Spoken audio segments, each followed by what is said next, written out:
ओम श्री गणेशाय नमः। वक्रतुंड महाकाय सूर्यकोटि समप्रभ निर्विघ्न कुरु मे देव सर्वकार्येषु सर्वदा। हे एकदंत, हे लंबोदर, हे विघ्नहर्ता गणपति महाराज, आपकी कृपा से यह श्री गणेश बदनेस जिव्रत कथा आरंभ की जाती है। जो भक्त श्रद्धा, नियम और पवित्र मन से इस कथा को सुनता या पढ़ता है, उसके जीवन से दरिद्रता, बाधा, रोग, भय और मानसिक कष्ट दूर होते हैं और सौभाग्य का उदय होता है। प्राचीन काल से यह मान्यता चली आ रही है कि भाद्रपद मास में अथवा किसी भी बुधवार को किया गया यह व्रत मनुष्य के जीवन में फैले हुए दुर्भाग्य का नाश करता है। इसी कारण इसे बदनेस जिव्रत कहा गया है, अर्थात वो व्रत जो बदनसीबी और अशुभता को समाप्त कर शुभ फल प्रदान करता है। यह व्रत केवल मनोकामना पूर्ति का साधन नहीं, बल्कि मनुष्य के मन को संयम, श्रद्धा और विश्वास से भरने वाला व्रत है। बहुत समय पहले की बात है। सूर्यवंश में जन्मा एक समृद्ध नगर था, जिसका नाम सौभाग्यपुर था। नगर धन धान्य से परिपूर्ण था, परंतु वहां के राजा धर्मकेतु के जीवन में एक बड़ा अभाव था।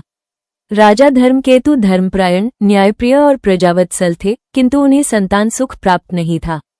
रानी सुमति को ये पीड़ा भीतर ही भीतर जलाती रहती थी। वर्षों बीत गए, अनेक यज्ञ, दान, व्रत और पूजा किए गए, परंतु कोई फल दिखाई नहीं देता था।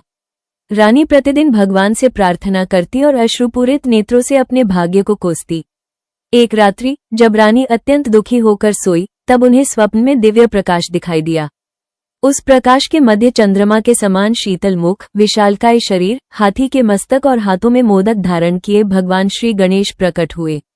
रानी भय और आनंद से कांप उठी और स्वप्न में ही हाथ जोड़कर खड़ी हो गई। गणेश जी ने करुण स्वर में कहा कि हे देवी, तुमने पूर्व जन्म में एक व्रत को अधूरा छोड़ दिया था, उसी का फल आज तुम्हें इस जीवन में भोगना पड़ रहा है। यदि तुम श्रद्धा और नियम से बदनेस जिव्रत करोगी तो तुम्हारा दुर्भाग्य नष्ट होगा और तुम्हारी मनोकामना पूर्ण होगी। रानी ने विनम्र होकर पूछा कि हे प्रभु, वो व्रत किस प्रकार किया जाता है? तब गणेश जी ने बताया कि बुधवार के दिन प्रातः स्नान कर शुद्ध वस्त्र धारण किए जाएं, गणेश जी की प्रतिमा या चित्र स्थापित कर दूर्वा, लड्डू, गुड़ और बेसन का भोग लगाया जाए। दिन भर संयम रखा जाए और संध्या के समय ये कथा श्रद्धा से सुनी या पढ़ी जाए। अंत में गणेश जी से क्षमा याचना और कृपा की प्रार्थना की जाए। गणेश जी ने ये भी कहा कि यह व्रत केवल संतान नहीं, बल्कि जीवन के हर क्षेत्र में आने वाले विघ्नों को दूर करने वाला है। इतना कहकर भगवान अंतर्ध्यान हो गए। प्रातः होते ही रानी सुमति ने राजा धर्मकेतु को स्वप्न की सारी बात बताई। राजा ने भी श्रद्धा से उस व्रत को स्वीकार किया।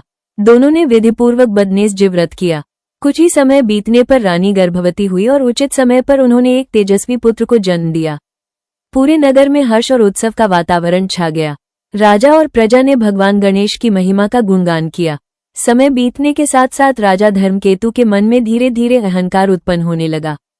उन्होंने यह मान लिया कि यह सब उनके अपने पुण्य कर्मों का फल है। उन्होंने व्रत और कथा को तुच्छ समझना आरंभ कर दिया। राजा के इस भाव के कारण शीघ्र ही राज्य में विपत्तियां आने लगी। वर्षा रुक गई, अकाल पड़ गया, व्यापार नष्ट होने लगा और वही पुत्र गंभीर रोग से ग्रस्त हो गया। राजा और रानी दोनों समझ गए कि यह सब गणेश जी की कृपा से विमुख होने का परिणाम है। अंततः राजा ने अपने अहंकार पर पश्चाताप किया। उन्होंने प्रजा के साथ मिलकर पुनः बदनेस जिव्रत का आयोजन किया और पूरे नगर में गणेश कथा का वाचन कराया। सच्चे हृदय से क्षमा याचना की गई।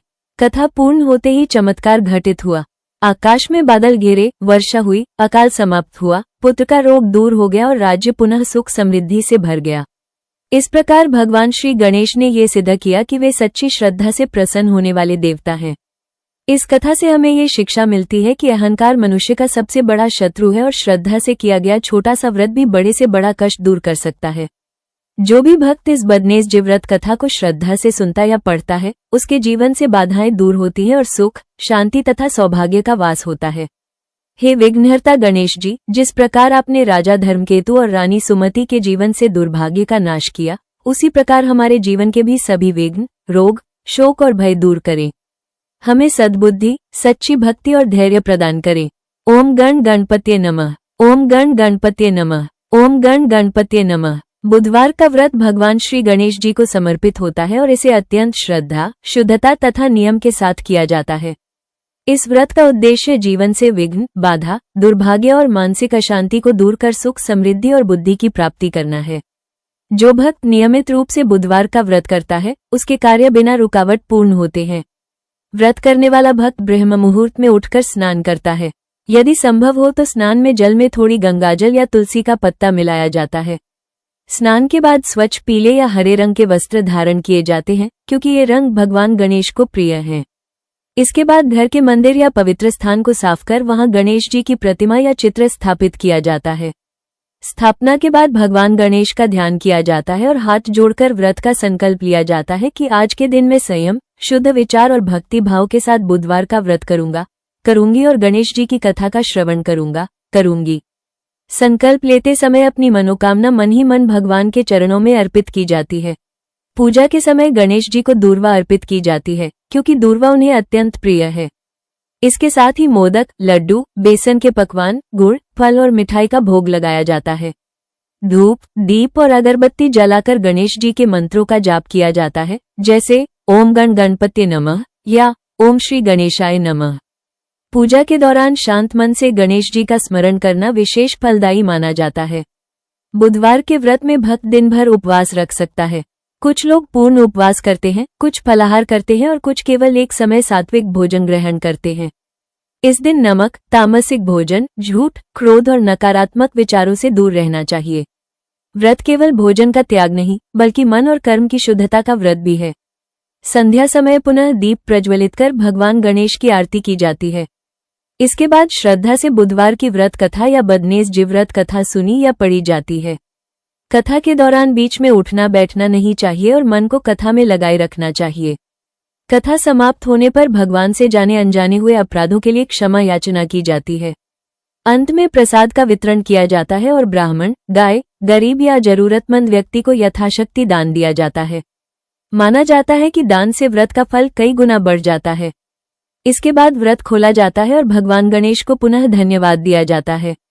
जो भक्त श्रद्धा और विश्वास से बुधवार का व्रत करता है, उसके जीवन में बुद्धि का विकास होता है, कार्यों में सफलता मिलती है और आने वाले विघ्न स्वतः दूर हो जाते हैं। भगवान गणेश ऐसे भक्त पर सदा अपनी कृपा बनाए रखते हैं और उसका जीवन सुख, शांति और सौभाग्य से भर देते हैं।